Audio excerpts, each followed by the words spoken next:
Thank you very much, Mr. Speaker. Mr. Speaker, I begin tonight by recognizing my loving constituents of ancillary canneries. I want to thank them, Mr. Speaker, for the extraordinary support that they've given me over these past 4 years. Mr. Speaker, indeed, it has helped us, Mr. Speaker, to transform our constituency and accomplish many high points, Mr. Speaker, towards the development of the area. Mr. Speaker, I shall expound on that a little later. But Mr. Speaker, there's an old saying about politics which says that opposition politicians often campaign in poetry and they govern in prose, Mr. Speaker. And Mr. Speaker, the more I listen to the members on the opposite side, the more this old adage rings true. Mr. Speaker, the opposition's contribution over the past 4 years can only be described with one simple term: flip-flop. Mr. Speaker, I stood in amazement and I listened to the Speaker just before me, the member for Vieux South, who is a former Prime Minister, a 5-time elected member for Parliament. Mr. Speaker, he says that he's been in politics since the 1970s. Mr. Speaker, he's been the Minister of Finance. But I listened, Mr. Speaker, with amazement, and I was lost for words at some of the claims that he has made, Mr. Speaker. But then, Mr. Speaker, I remembered that the leader of the opposition has been telling us for a long time, while we are busy governing the country, that everything we do now is about an election. And Mr. Speaker, I realize that what is clear and what is very palpable, Mr. Speaker, is the fact that the opposition has already launched its election campaign nationally in St. Lucia. So they'll do anything.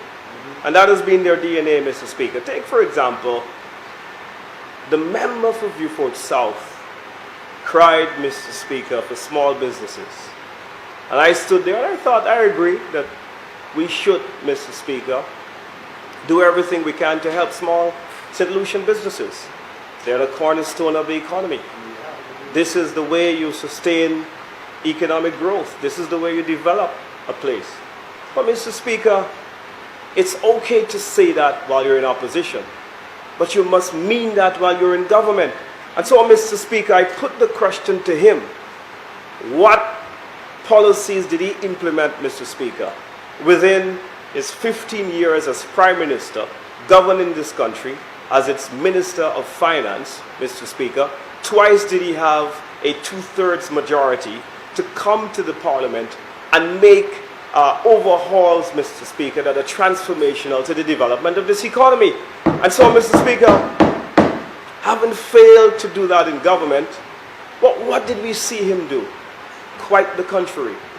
Mr. Speaker, I am in possession of documents which showed, Mr. Speaker, that the member for Vieux South has been the biggest enemy to small businesses based on his policies. And Mr. Speaker, let me take you through the list of policies that he has implemented that has been anti-small businesses. Mr. Speaker, I recall very well, in my former life, I found it extremely shocking to have picked up the Gazette. And it showed, Mr. Speaker, that a certain major hotel had received concessions, Mr. Speaker, to purchase a boat to do tours, competing with local businesses, Mr. Speaker. Many local businesses, Mr. Speaker, had their contracts cancelled with that hotel, Mr. Speaker, as a result. And consequently, Mr. Speaker, they laid off dozens of employees because of the harmful policies of the Speaker that came before me, the member for Vieux South. Right. And so, Mr. Speaker, who did that benefit? Was that really for family, friends, or foreigners? Right. Mr. Speaker, I go further. while the fishermen of Ancillary and the fishermen of Dennery, Mr. Speaker, and the bus drivers and the truck drivers of St. Lucia paid their duty, Mr. Speaker, loyally for diesel, the member for Viewfort South and his cabinet stood down and signed off duty-free diesel, Mr. Speaker, for 25 years for a major hotel in this country. Mr. Speaker, I want you to tell me whether that is for small businesses. Where was he then, Mr. Speaker? There was no COVID, Mr. Speaker. He had a free hand to govern, Mr. Speaker. Mr. Speaker, there were no duties for taxi drivers since the year 2013, Mr. Speaker. And so, Mr. Speaker, it burns their heart tonight to see that the taxi drivers and the bus drivers and the police officers and the frontline workers and the nurses, Mr. Speaker, that they are being finally considered for duty-free concessions by the Alan Shastney administration, Mr. Speaker. Mr. Speaker, the truth hurts, Mr. Speaker. There is where it matters. When you do what you say, that's when I rate you, Mr. Speaker. Mr. Speaker, you see when politicians go and campaign on something and do something else, must be very mindful with them, Mr. Speaker. Mr. Speaker, at present, this government is about to bring legislation to this parliament, Mr. Speaker, to further the development of small tourism businesses. For many years, the SLP sat and they said that it was okay. The minister, the leader of the opposition, a former minister of tourism, the member for Viewfort South, the Prime Minister, Minister of Finance, and what they held over the heads of St. Lucians, Mr. Speaker, that they must have 6 rooms to qualify, Mr. Speaker, in order to get concessions. But under the Alan Shastney leadership, Mr. Speaker, this cabinet will bring to this honorable house, Mr. Speaker, a waiver of this unconscionable requirement, Mr. Speaker, so that even the man with a 1-bedroom apartment can qualify for duty-free concessions when they are building and investing in tourism. Mr. Speaker, it goes even further. Their anti-small business approach. Mr. Speaker, they bring a legislation called the Tourism Stimulus and Investment Bill to this House in the year 2014. And I see the member for Castries South is writing, but he wasn't there at the time. He was busy wining and dining Jafali in the UK. And so, Mr. Speaker, the tax credit, Mr. Speaker, for small businesses in the year 2014, Mr. Speaker, showed that you had to have a minimum of 1.3 million EC dollars in order to qualify for a lending institutions to gain an incentive to lend you money. And so, Mr. Speaker, what they did, they brought the amendment in the year 2016, and it had a scale ranging from 1.3 million EC all the way up to 25 million US dollars. And it was only those big businesses, Mr. Speaker, that qualified for the tax credit by a lending institution to lend them money.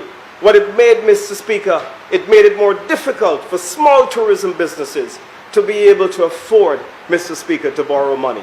And you want to tell me that you are all of a sudden concerned about small businesses? I mean, erroneously, the member for Castries South in the last debate, Mr. Speaker, and I know, Mr. Speaker, you don't like me to refer to him as the billion-dollar liar. I know that. But, Mr. Speaker, he's the great fabricator of this House, Mr. Speaker, and I'm coming to him in just a moment. Mr. Speaker, this administration have mastered the art of duplicity. This administration, the previous administration, the opposition, the St. Lucia Labour Party opposition. Mr. Speaker, you've heard a lot of noise about DSH. Take all the noise that you have heard, Mr. Speaker, and you would believe that the opposition was forever against the DSH project. Mr. Speaker, let me read an email from the member for Viewfort South, and I wish he was here. And it's addressed to, it's from an email address, kenbells@gmail.com. And Mr. Speaker, we've dealt with this publicly, and he's never denied that this is his email address, nor being the author of this email.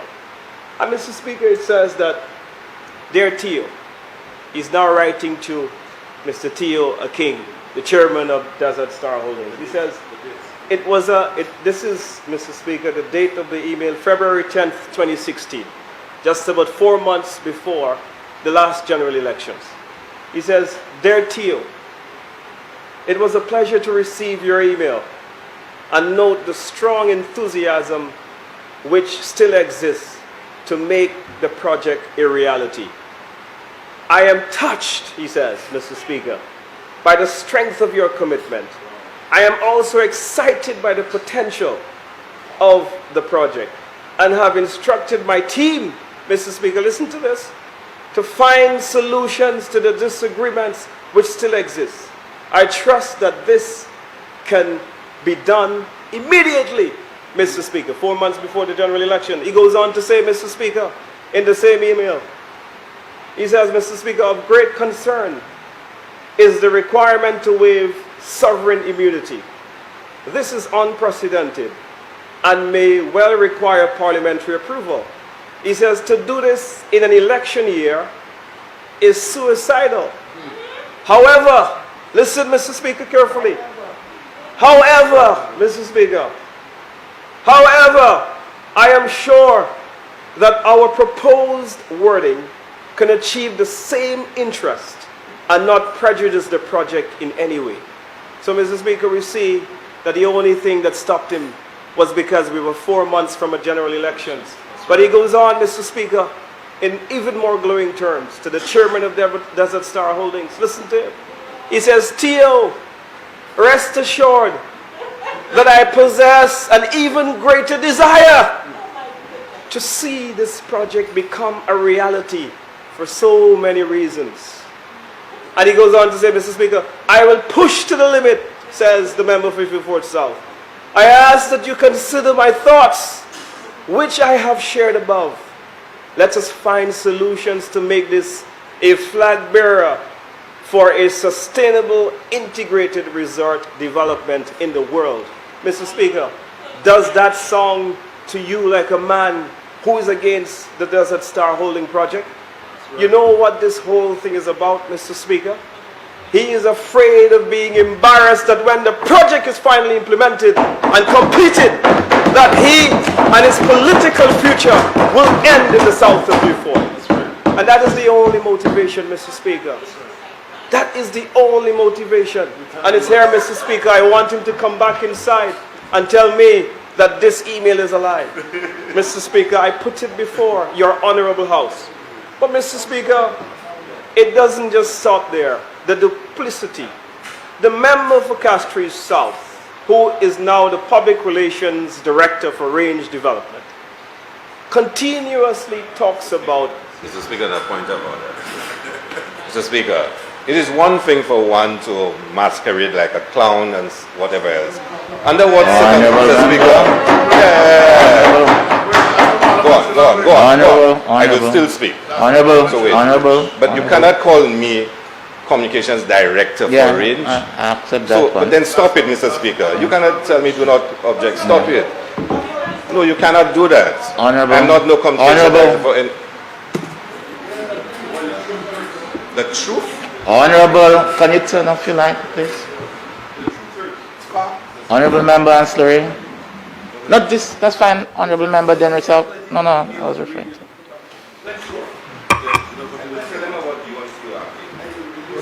Honorable Member Ancillary. Yes, Mr. Speaker. If you have nothing to substantiate this, that the member for Castries South is the Public Relations Officer, so withdraw the statement, please. Mr. Speaker, If you have... Mr. Speaker, I'm always guided by you. You are the boss of this house. And whatever you request, I will do.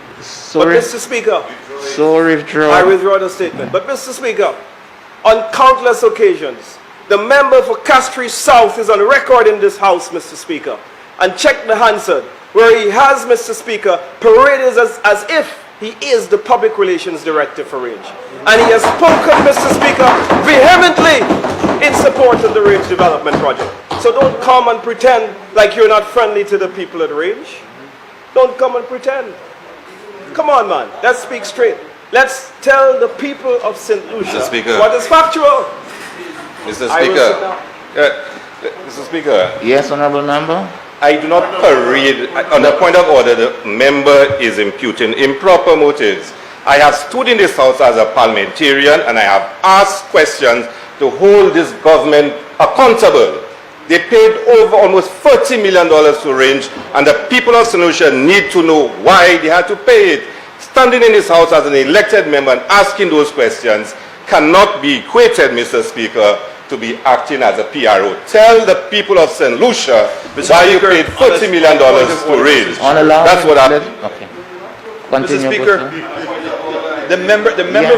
from member of Castries South is now making it a habit that regardless of how many times that he is told what the truth is, he comes back and pretends he's not. I have on several occasions explained exactly how much money was paid to range. Nothing was hidden. The money that was paid to range was the money that they paid for the land. When did they buy the land, Mr. Speaker? They bought the land 6 days before the election. Not 6 days before they prorogued Parliament. 6 days before they had the elections. In addition to that, Mr. Speaker, we paid him $1.5 million, which was for his plans. In addition, so we returned him the money that he gave the government of St. Lucia for the land. So that's a net.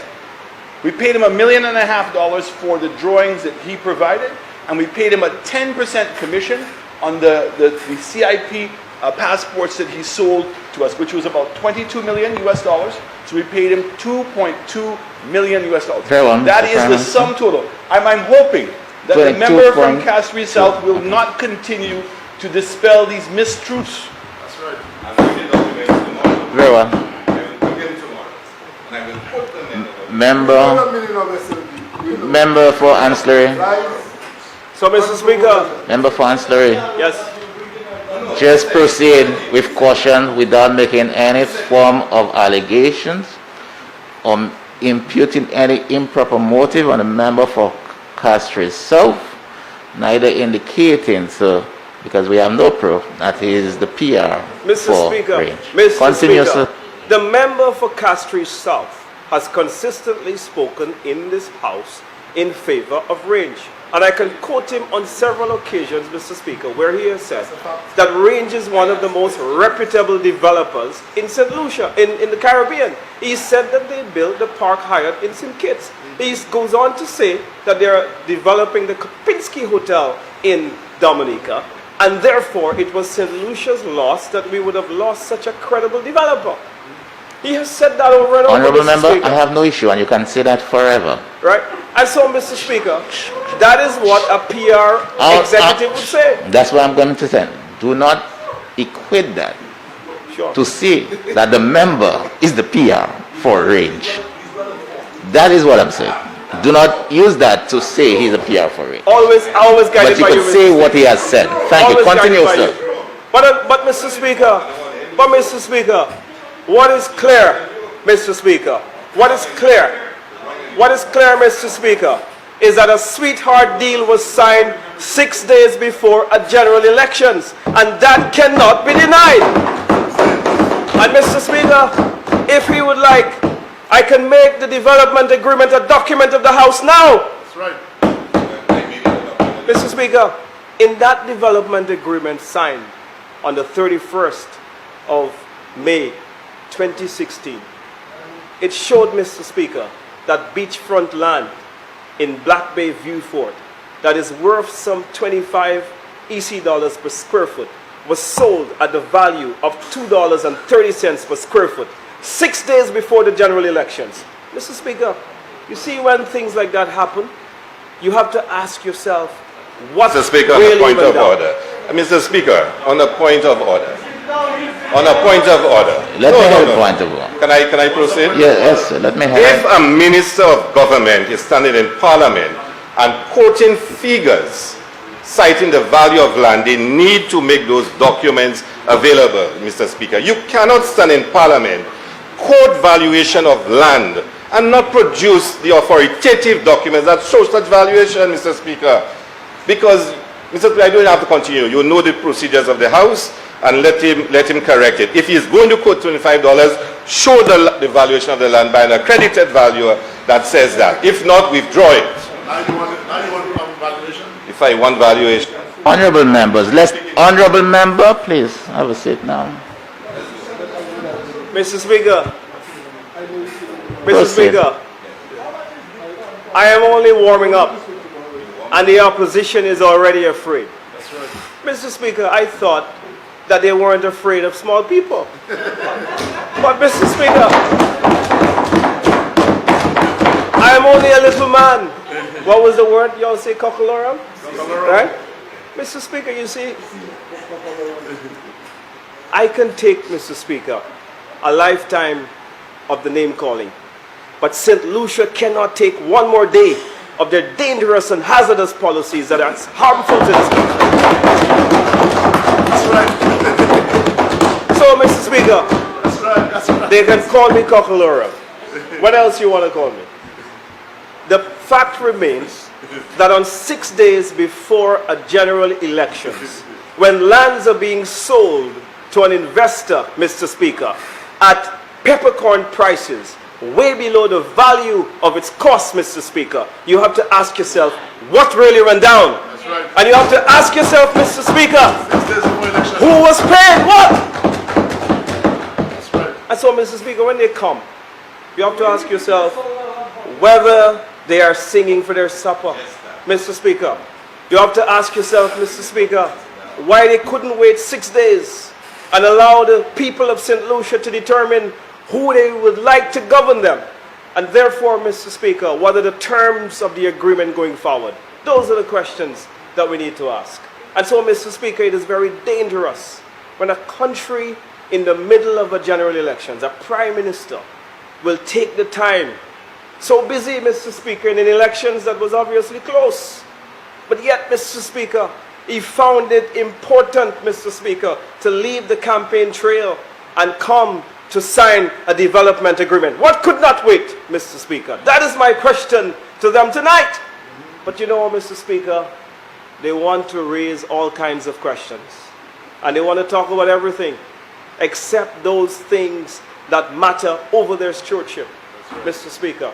And I have asked the member in the last sitting, and I donated time to him to give us the frank and full disclosure on Dr. Wahid Jafali and what really went on.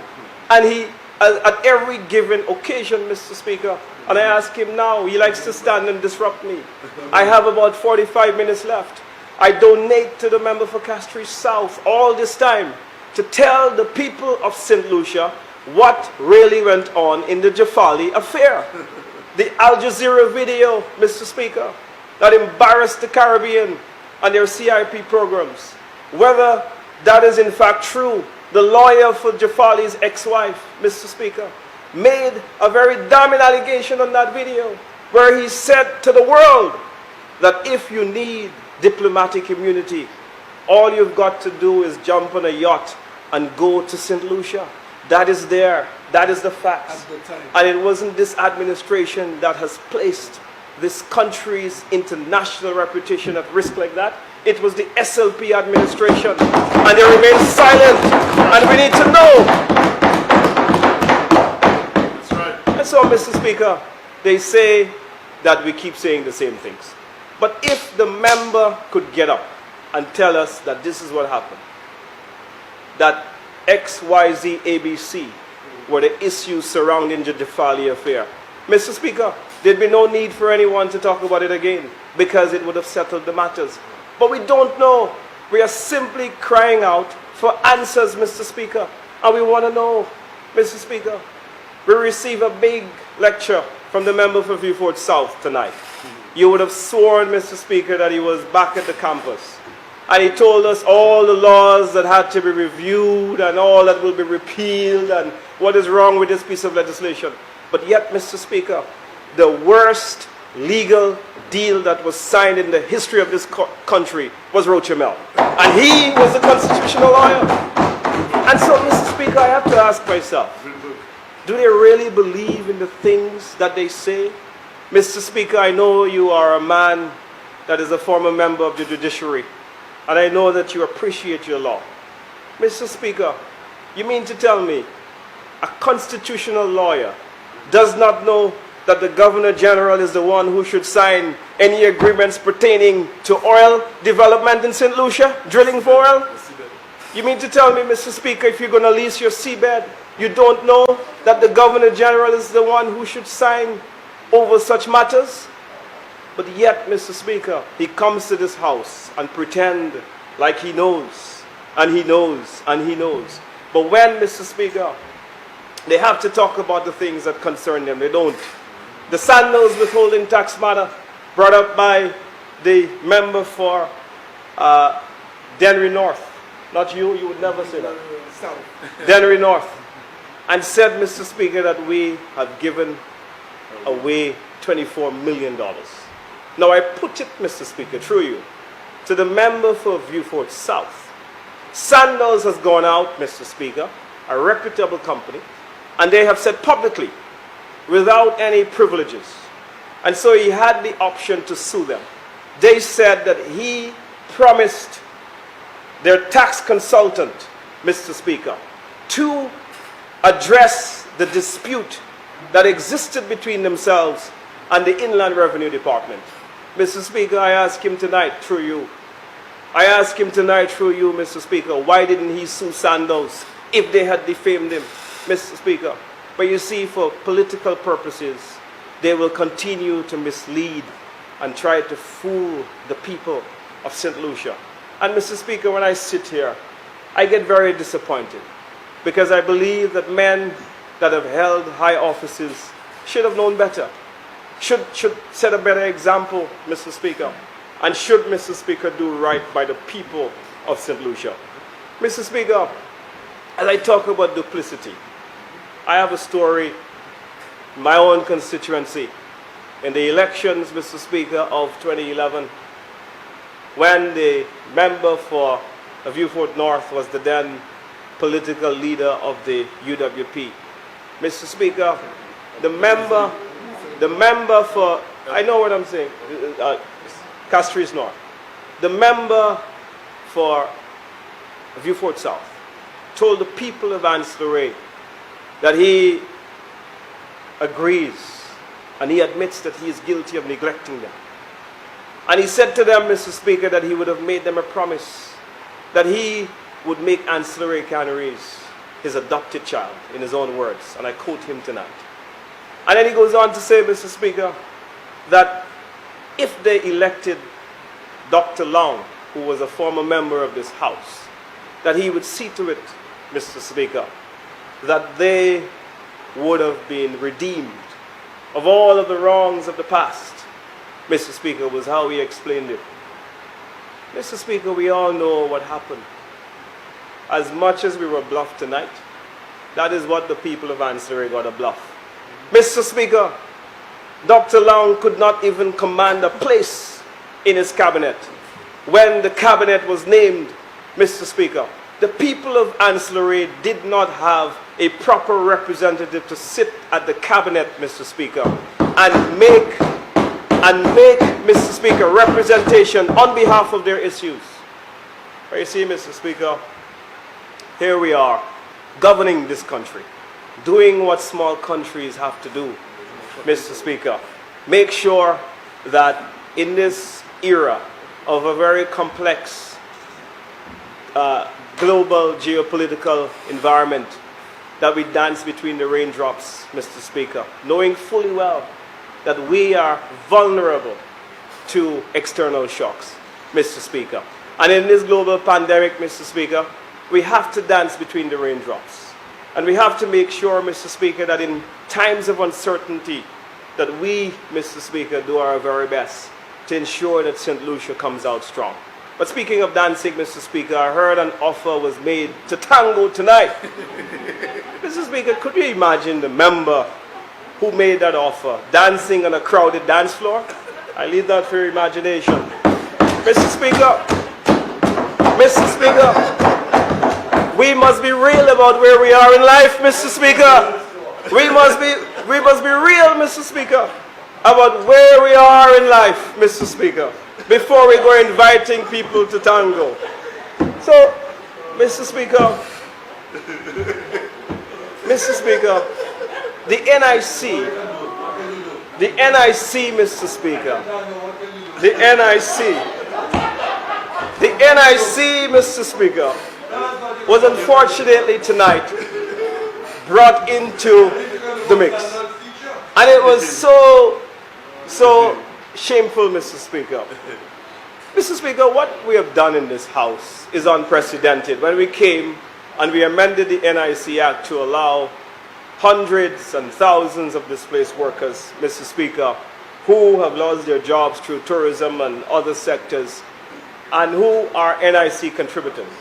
Mr. Speaker, the report suggests that the NIC, Mr. Speaker, received some 18,000 applications. And out of those 18,000 applications, Mr. Speaker, some 15,000 individuals were paid their NIC contributions, Mr. Speaker, as of the end of May. And, Mr. Speaker, I was reliably informed by the NIC that they are making steps, and very soon, Mr. Speaker, there should be a lot more payments being made. Mr. Speaker, erroneously tonight, I heard the former Minister of Finance of this country saying that he will use the IMF, Mr. Speaker. He said he will use the IMF, Mr. Speaker, as his Bible. Mr. Speaker, I want to, in quoting the growth rate for the year 2018, he said the IMF said that the growth rate was 0.1, which is a far different story from what the Social Economic Review says. And Mr. Speaker, he's bigger than me. If he wants to, he can get up and bully his way, and I'll sit down and let him correct me. But Mr. Speaker, on this occasion I am right. On this occasion I am right, Mr. Speaker. On this occasion, Mr. Speaker, I am right. I am right, Mr. Speaker. I am right. Mr. Speaker, you see, when we want to use statements for our convenience, Mr. Speaker. Mr. Speaker, the former Minister of Finance ought to have known that all the IMF does, they send a mission every year. That, Mr. Speaker, he ought to have known that. So how could you then try to cover up your economic failures by suggesting that there has been moderate growth in what we have done, Mr. Speaker? Mr. Speaker, the Social Economic Review put together by our hardworking civil servants, Mr. Speaker, suggests something else, that there has been significant growth in this economy. Mr. Speaker, when I check the average of the last 4 years, Mr. Speaker, we have averaged a growth rate of almost 3%, Mr. Speaker, which has not happened in the last 10 years. But when I compare that, Mr. Speaker, and you know, he has made a prediction saying that we would have been the government who would have presided over the worst economy since, that's a prediction, Mr. Speaker. But you know what is factual and what has already happened? Because predictions can be wrong. But what has already happened, Mr. Speaker, he is the worst economic manager we've had in the history of the country. That has already happened. So don't try to get company and try to bring people in your failures. 0 point whatever. Minus growth. 3 years of negative growth, Mr. Speaker. And so, Mr. Speaker, the performance of the member for Viewfort South has been ordinary as an economic manager of this country. He inherited a healthy economy from the Honorable Stephenson King. In 2011, according to the Social Economic Review, the growth rate of St. Lucia was 4.3%. By the following year, Mr. Speaker, St. Lucia made a mistake and put him at the helm of the economy, and it collapsed. He couldn't grow the economy, Mr. Speaker. He couldn't grow the economy. And you want to disrespect this government by saying that there is a moderate performance? I hate to hear mistruths, Mr. Speaker. There was no COVID. Mr. Speaker, but he's always been the kind of man to say one thing and do something else, Mr. Speaker. I mean, I heard him speak, Mr. Speaker, about impacts tonight. And I sat here and I said to myself, the honorable member has the audacity to tell this House that they have not solved something that he created. Mr. Speaker, do you remember the public statement made by the member for Viewfort South that he had seen a hit list, that the police force had a hit list, Mr. Speaker? Mr. Speaker, what do you think caused all this? Mr. Speaker, just like he used the IMF figures to corroborate his very false story, the impacts bluff tonight is a betrayal, Mr. Speaker, of the highest order of the civil servants of this country. And that's what you have done. You have betrayed the police, Mr. Speaker. The previous DPP, the Director of Public Prosecution, Mr. Speaker, is on the record of saying, and she called a press conference after a shameful rant on the market steps of the SLP to say that the DPP needed to move on the impacts report. And the following day she called a press conference and she said this, Mr. Speaker. She said that she had not seen any evidential files, Mr. Speaker. That is the truth. And so, Mr. Speaker, while she had not seen the files, the member for Viewfort South responded and said that she should have come to him. But here he is tonight, Mr. Speaker, suggesting that there should be a separation from the DPP and the government. More lies. I mean, come on. That's right. There's no consistency. No consistency. There's no consistency in anything that they say, Mr. Speaker. It goes back to his views on VAT, his views on CIP, his views on civil servants' wage bills. Mr. Speaker, Bingo was right when he wrote the famous Calypso song that there were a split personality running the country of St. Lucia. And that remains true today, Mr. Speaker. That split personality is like good wine. It gets better with time, Mr. Speaker. So, Mr. Speaker, here we are tonight, wondering what is the opposition really trying to say to the people of St. Lucia, Mr. Speaker. What are they trying to say to the people of St. Lucia? And Mr. Speaker, I see there's a new campaign slogan, Mr. Speaker. There's a new campaign mantra. There's a new credo by them, Mr. Speaker. Mr. Speaker, you see, they cannot debate this government on the economy because nothing we've heard here today suggests that they know what to do to fix this economy, to create jobs, to manage the debt, Mr. Speaker. And so what they've done, Mr. Speaker, they have conveniently and dangerously turned to racism. And Mr. Speaker, while they'll say tonight that they have never made racist slurs, I heard the member for Viewfort North today speaking about colonialism. And Mr. Speaker, all over Facebook and SLP-leaning talk shows, Mr. Speaker, have addressed issues of racism. Mr. Speaker, as we debate this appropriation bill, Mr. Speaker, of this current financial year, the current political climate is increasingly characterized by hate, racism, and divisiveness. Mr. Speaker, opposition-supported slogans are increasingly symbols of national disruptiveness, as the local populace is rightly more suspicious of political motives. It is my view, Mr. Speaker, that as a small country reliant on tourism and inextricably linked to the global political fabric, we cannot be a people of racism, nor can our politics be preached from a pulpit of hate.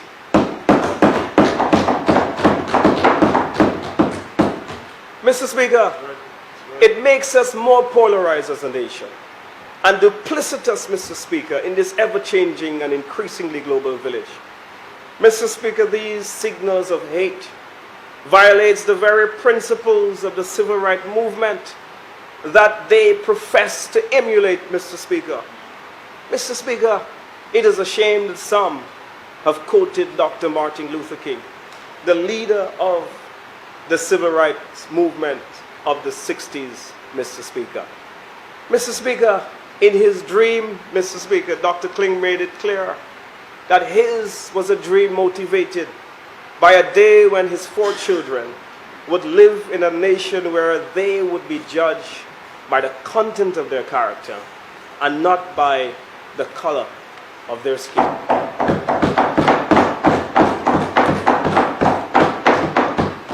Mr. Speaker, his dream did not just speak to his children only. It also included all the peoples of all the world, Mr. Speaker. Mr. Speaker, Dr. King was conscious of the fact that the movement of equality is a multiracial movement, Mr. Speaker. Mr. Speaker, in his famous Washington March, Mr. Speaker, it was evident that white faces too were burning in the sweltering heat of that summer, Mr. Speaker. And he realized, Mr. Speaker, that it required both blacks and whites to defeat the scourge of inequality, of racism, and of divisiveness, Mr. Speaker. Mr. Speaker, we must never allow our politics to deteriorate, Mr. Speaker, to the old biblical proverbial creature, Mr. Speaker, known as the cockatrice. Mr. Speaker, do you know what's a cockatrice? Mr. Speaker, a cockatrice, Mr. Speaker, as defined in the Bible, says a cockatrice is commonly represented with the head, legs, and wings of a cock, a rooster. Mr. Speaker, it says with the body of and tail of a serpent. It has the power to kill with just one look because it can spit venom from its eyes. Mr. Speaker, in the Bible, the cockatrice is symbolic of the devil, man's enemy for thousands upon thousands of years. This is what it says in Isaiah 14:29. Rejoice not thou whole Palestina, because the rod of him that smote thee is broken. For out of the serpent's root shall come forth a cockatrice, Mr. Speaker, and his fruit shall be a fiery, flying serpent, Mr. Speaker. And so, Mr. Speaker, our politics should never be dictated by hate. It should never, Mr. Speaker, be dictated by racism. It should never, Mr. Speaker, be dictated by divisiveness. We must return to, it must return, Mr. Speaker, to debating policies, debating how we can rebound this economy in this rather difficult time. It must, Mr. Speaker, return to debating what are the best ideas and what are the best solutions for healthcare. It must, Mr. Speaker, get back to talking about healthcare and how do we bring our country forward and how do we motivate, Mr. Speaker, the new St. Lucia that we all are interested in building. I reject and I condemn, Mr. Speaker, categorically a politics of hate and a politics of racism. Mr. Speaker, it has no place in a modern democracy, Mr. Speaker. And shame on those, Mr. Speaker, who perpetuate that kind of divisive and polarizing politics. St. Lucia will not embrace it. And so, Mr. Speaker, I tell you tonight that we must do everything in our power, Mr. Speaker, to ensure that we replace that hate, Mr. Speaker, with hope and respect for all humanity, Mr. Speaker.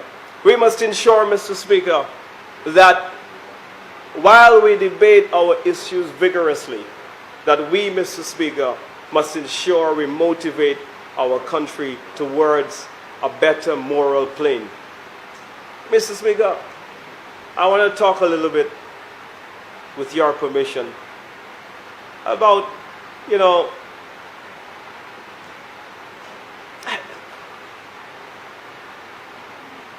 about this word, Mr. Speaker, as coined by my good friend. It says it's cockalorum. I can hardly pronounce it.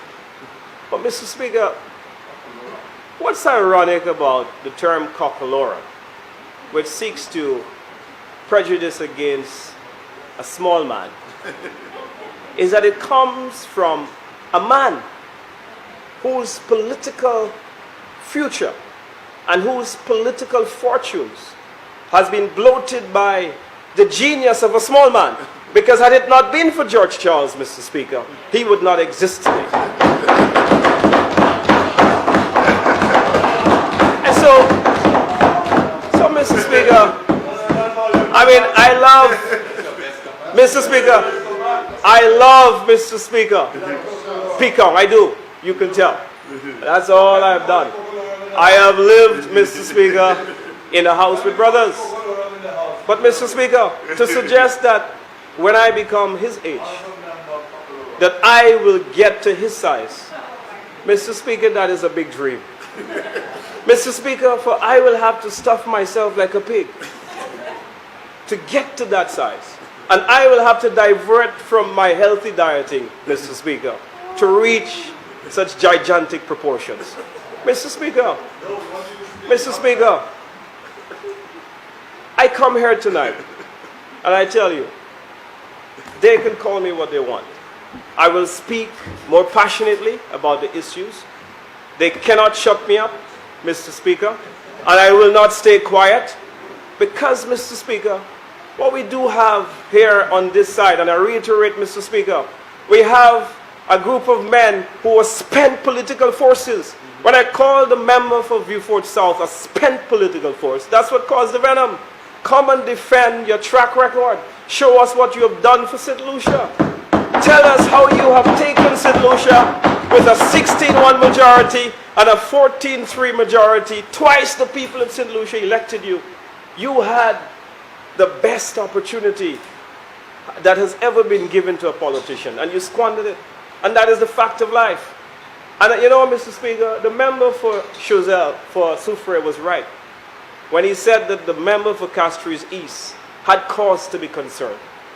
Because you see, Mr. Speaker, it's not just about name calling in the House these days. It is a lot of political, machinations.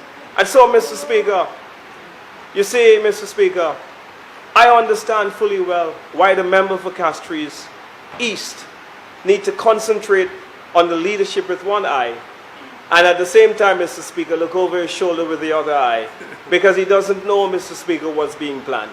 And so, Mr. Speaker, I say tonight that I am more determined, that I will not be bullied. Mr. Speaker, I represent the small people everywhere. And Mr. Speaker,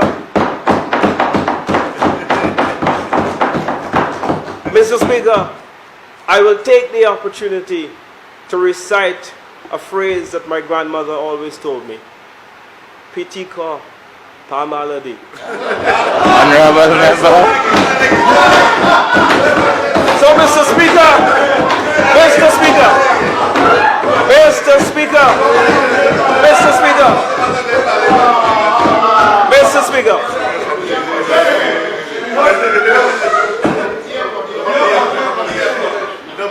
Honorable members.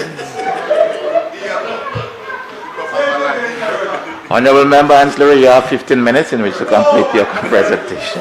So, Mr. Speaker, on behalf of the small people everywhere, the small peoples of the world, Mr. Speaker, we will not be bullied. We will not be bullied, Mr. Speaker. We will passionately debate the issues, and we will passionately stand for justice, and we will passionately stand, Mr. Speaker, for what is right. And we will passionately, Mr. Speaker, give respect, Mr. Speaker, to quality representation. We will, Mr. Speaker, we will passionately celebrate success.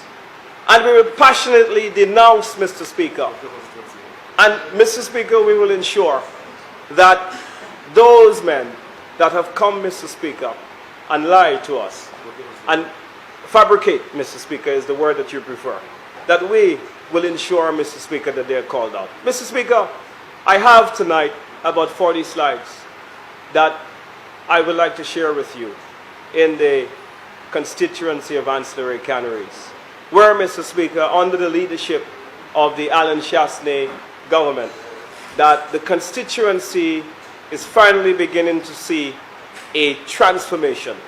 Mr. Speaker, one that the SLP administration could not have done in their tenure. And so, Mr. Speaker, I would say, Mr. Speaker, that when we came in, the SLP were charging a dredging fee. And that dredging fee, Mr. Speaker, was a tax they were collecting in an effort to drill the Roseau Dam. And Mr. Speaker, despite the many situations and media reports which suggested that the water quality and the water levels in the country were undermining the national water supply, the SLP just couldn't get this project on the road. But under the leadership of the Honorable Member for Babonneau, Mr. Speaker, the dam, they began the drilling process, and I would like to report, Mr. Speaker, that this project is making tremendous headway. And so, Mr. Speaker, that wasn't the only water project in the constituency. While this one supports the national water supply, more intricate to the situation in the constituency is the Canneries Water Upgrade Project, which I was happy to have opened with the member and Minister for Wasco, the member for Babonneau, the Honorable Ezekiel Joseph. Mr. Speaker, the Techime Community Center was in a state of disrepair, Mr. Speaker. And this is a community that is above the John Compton Dam. And they, Mr. Speaker, are people that are very determined, and a people, Mr. Speaker, that have stood the test of time. And Mr. Speaker, a very closely knit community, we've had to do a lot of renovation works to this facility.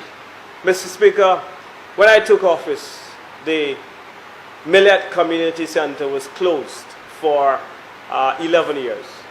And Mr. Speaker, after 5 years of rule, this is what it looked like, Mr. Speaker. Look at this place. It was a place that bats and rats and all those insects, Mr. Speaker, they found their homes in this facility. The people of Millet, Mr. Speaker, had to go under a tree when they want to have a meeting. They had to go outside of the constituency for their weddings, Mr. Speaker, and country and western dances, Mr. Speaker, had to be held in community centers in the nearby Bel Air community of the constituency of the Honorable Guy Joseph. But today, Mr. Speaker, look at what we have done. Look at the transformation we have done, Mr. Speaker. Mr. Speaker, I have 40 slides tonight, and you've given me 15 minutes. And I am going to ask the opposition one more time to name one project in ancillary canneries that they started and completed between the years of 2011 and 2016. And Mr. Speaker, at any time they would like to stand up and explain to the people of ancillary what they have done for them, what they have started and completed in those 5 years, Mr. Speaker, I will bow to them. But Mr. Speaker, not a man will stand.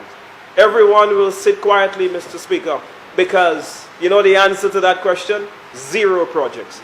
And so, Mr. Speaker, we didn't just build a white elephant. The Millet Human Resource Development Center has been a center, Mr. Speaker, of action, where it's been busy training the young people of ancillary canneries under the NAPS program. We partnered with Monroe College, and Mr. Speaker, we have trained over 200 individuals for the hospitality sector. Mr. Speaker, we continue to train the vendors, Mr. Speaker, to make sure that they too are part of this economy that we're trying to build. Mr. Speaker, we have done tremendous rehabilitation, and under the leadership of the Ministry of Education and the Minister and her team, we have done a significant work in rehabilitation all of our schools. The picture on screen, Mr. Speaker, is the complete overhaul of the Millet Primary School, merging the infant and primary schools together. The Roseau Combined School, Mr. Speaker, also received a new assembly hall, Mr. Speaker. This building that you see, that is a concrete building, Mr. Speaker, was a wooden building, Mr. Speaker, which stood before it. And that building, Mr. Speaker, was infested by termites. And Mr. Speaker, so here we are ensuring that we develop the constituency. Mr. Speaker, the Canaries Infant School also received much needed rehabilitation. The children in this facility, Mr. Speaker, were in a facility that leaked during the rainy seasons.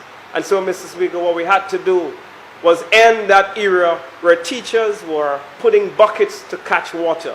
And what we have done, Mr. Speaker, is to re-roof the school of Canaries Infant School for the students of the area. Mr. Speaker, a new roof, Mr. Speaker, for the ancillary primary school was also necessary because, again, Mr. Speaker, under SLP neglect, Mr. Speaker, all of these schools were dilapidated. All of these institutions, Mr. Speaker, were ordinary and less than par. Mr. Speaker, this is a facility where we've just revitalized the computer lab, where partnering with the cruise lines, Mr. Speaker, we have placed a computer lab within the ancillary primary school. Mr. Speaker, under construction now is the Jack Mill Early Childhood Center, Mr. Speaker. This was replaced by a very tiny plywood building, Mr. Speaker. But now, Mr. Speaker, we have replaced it with a state-of-the-art facility that will be open in September, Mr. Speaker, under the Caribbean Development Bank BNTF program, Mr. Speaker. Mr. Speaker, in the village of Canaries, we've partnered with the Taiwanese embassy to produce, Mr. Speaker, free Wi-Fi in the village of Canaries, Mr. Speaker. And here we are, Mr. Speaker, opening the facility to ensure that the people of Canaries are part of the IT or digital divide that we're trying to bridge. Mr. Speaker, a lot was said about the Labour Party being responsible for the Canaries Bridge. And the former Minister of Infrastructure, Mr. Speaker, stood up and said that he had completed the designs and all of that stuff. Mr. Speaker, the bridge in Canaries, the fact of the matter is the project was implemented under the leadership of the Minister of Infrastructure and the member for Castries North. That is the fact of the matter, Mr. Speaker. And so, it doesn't matter what is said by the opposition. The people of Canaries are aware when the bridge was constructed. Mr. Speaker, you can have dreams, you can talk about a project, you can have designs, but unless you implement it, unless you have the capacity to build it, then it's of no vain. Mr. Speaker, concrete roads all over the constituency. We've done some 14 roads, bringing about, Mr. Speaker, upliftment to the people of Vanna, to the people of Kaiko, to the people of Ottawa in ancillary, to the people all over the constituency, Mr. Speaker.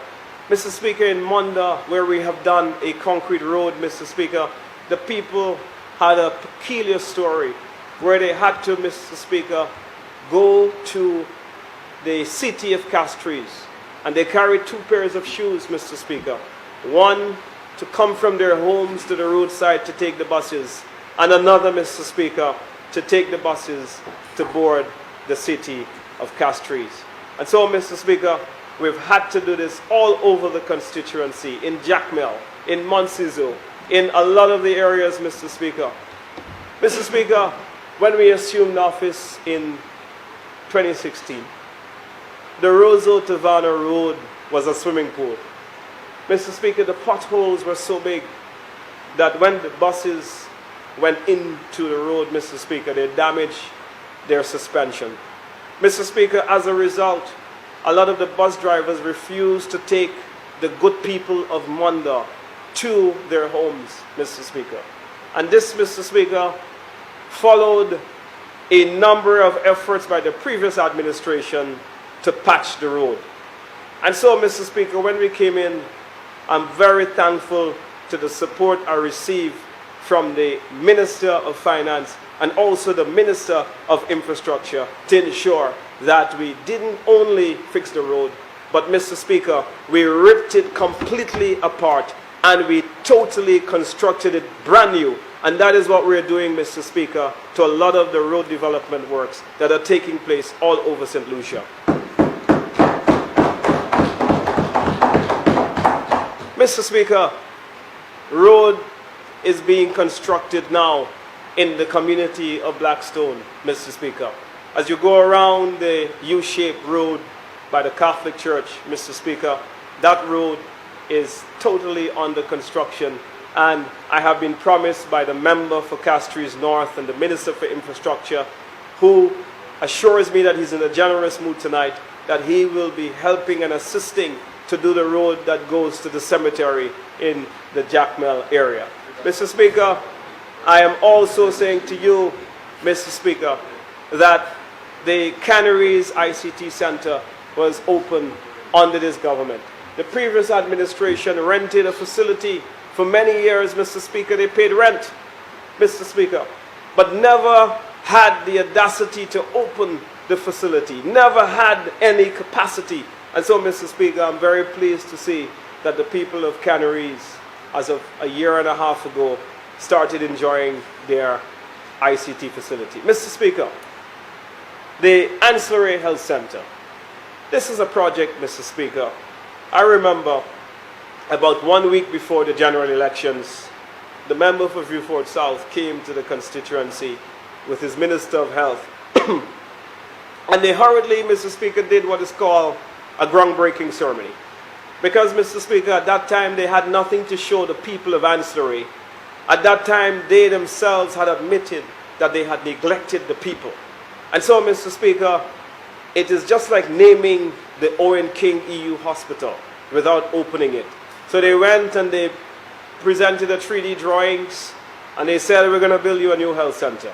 But, Mr. Speaker, that didn't work, because the people of Ancillary Canaries called their bluff, Mr. Speaker, and saw that they were trying to fool them, Mr. Speaker.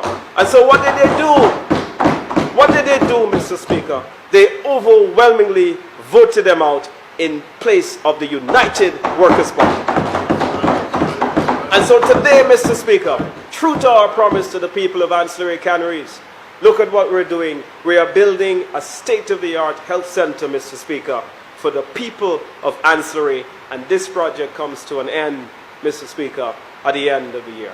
Mr. Speaker, no doubt, Mr. Speaker, the community of Ancillary Canaries, they have been a main drive-through. People leave the ports of Castries, the hotels in the north, and they just drive through Ancillary Canaries, Mr. Speaker, despite its natural beauty, despite the mystique and the charm of the villages. They totally neglected it.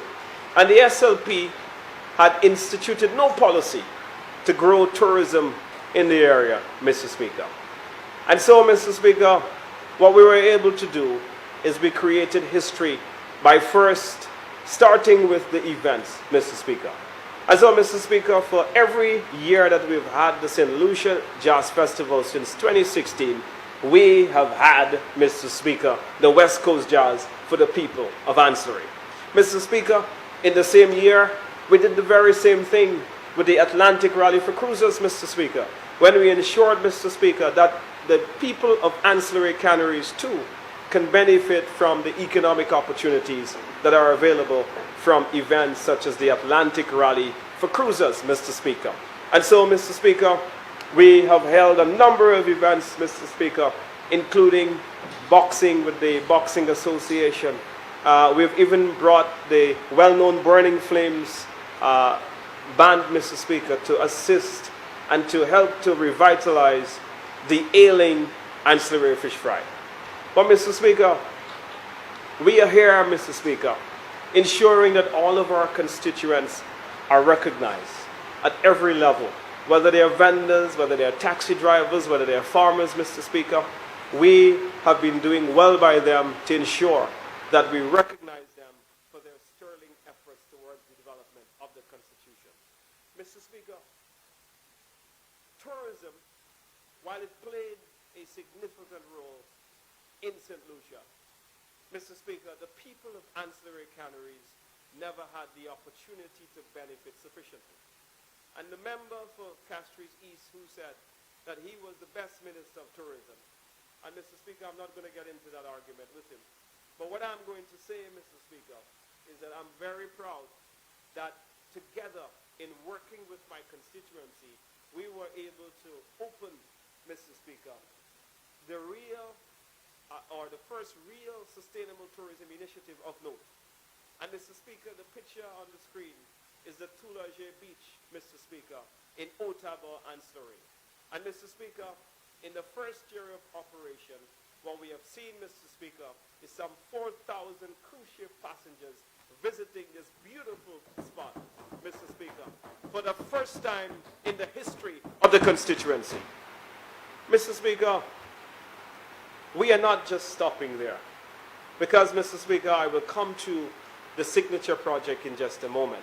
But, Mr. Speaker, allow me to digress for a little bit. I want to talk about the rehabilitation works that we're doing in the areas in the field. Mr. Speaker, when we assumed office, the Canaries playing field was a project that was badly done. The wiring, Mr. Speaker, could not gain approval from the Ministry of Infrastructure because, Mr. Speaker, there was fear by the chief electrical officer at the time that it was a fire hazard. And I know the member for Dennery North is getting a bit anxious now. And so, Mr. Speaker, we had to redo the entire field. We had to dig up the wires again. Because, Mr. Speaker, like everything they have done in the constituency, it was a rush job just before the 2016 general elections. And so, recognizing, Mr. Speaker, that they had done nothing for the people, they rushed to do the project. And so, Mr. Speaker, we've had to come in and we've had to spend, Mr. Speaker, hundreds of thousands of dollars to redo this project, to relay the surfacing, to remove, Mr. Speaker, the electrical housing, Mr. Speaker, in line with the advice of the Ministry of Infrastructure to ensure that this project was a safe project. Today, Mr. Speaker, I'm happy to report that even within the drought, the people of Canaries have managed this facility well, that the picture that you see there is exactly what it looks like, Mr. Speaker, with irrigation, maintenance, fertilization, that they have done a most magnificent job in keeping this playing field going. Mr. Speaker, I don't know which one to say between Canaries and Jacmel, which is the best. But, Mr. Speaker, we did the same with the community. Member, you have 5 minutes in the Jacmel playing field. Your presentation. Mr. Speaker, but the Jacmel playing field, Mr. Speaker, what we've had to do is this was a swamp that you see. And, Mr. Speaker, it was a pasture for cows and for goats and for sheep, Mr. Speaker. And what we have done is come in and work with the sportsmen, Mr. Speaker, who at the time had to go to the Roseau Beach and get sand. And, Mr. Speaker, I cannot tell you how many truckloads of sand I've had to sponsor in my capacity as a private citizen to help, Mr. Speaker, the situation. Mr. Speaker, now from a swamp, what we have done, Mr. Speaker, is to transform this former swamp into a state-of-the-art, international, FIFA-sized playing field, Mr. Speaker. And I notice, Mr. Speaker, the member for Dennery North is silent on that one. Because as Minister of Sports, Mr. Speaker, he neglected the people of Jacmel. And I wonder why, Mr. Speaker, that they neglected the people of Jacmel.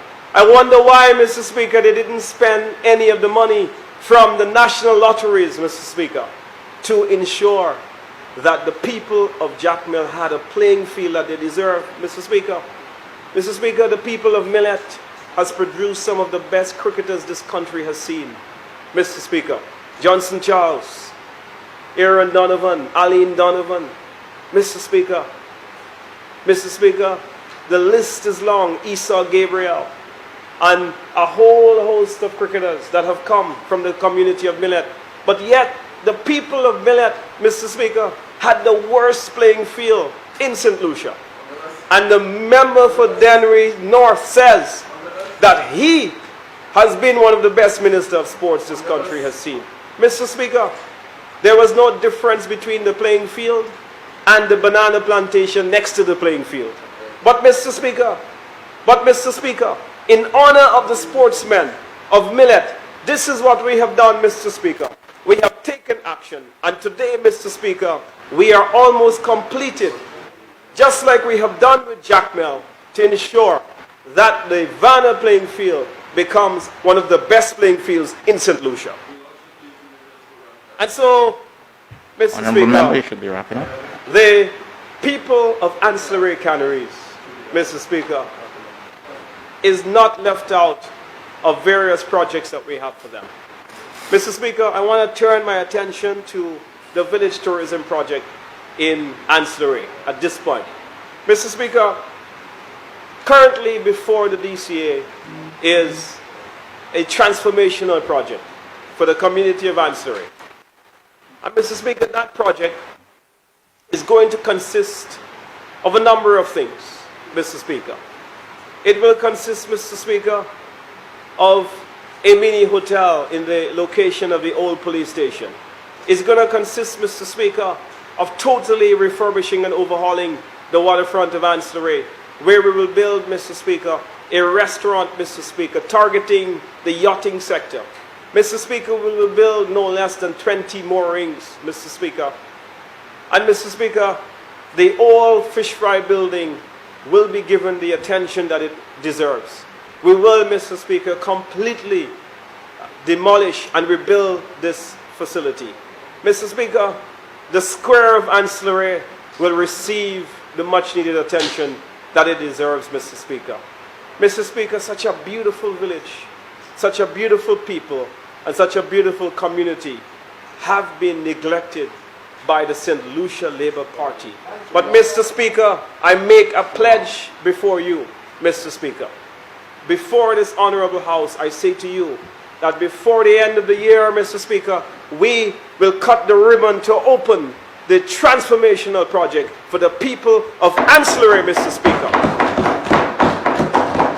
And what this will do, Mr. Speaker, it will begin, Mr. Speaker, the renaissance of a beautiful village. It will begin, Mr. Speaker, the revitalization, Mr. Speaker, of the ancillary economy. Mr. Speaker, it will commence, Mr. Speaker, the advancement. It will commence, Mr. Speaker, the development that the ancillary people so deserve. And so, Mr. Speaker, I say to you, and I say to the people of St. Lucia, that what we see are some clear set of ideas as to where we want to go to develop our communities and develop this country, St. Lucia, Mr. Speaker. And Mr. Speaker, we are very clear as to where we want to go with the development of St. Lucia. And we're very clear where we want to put this country.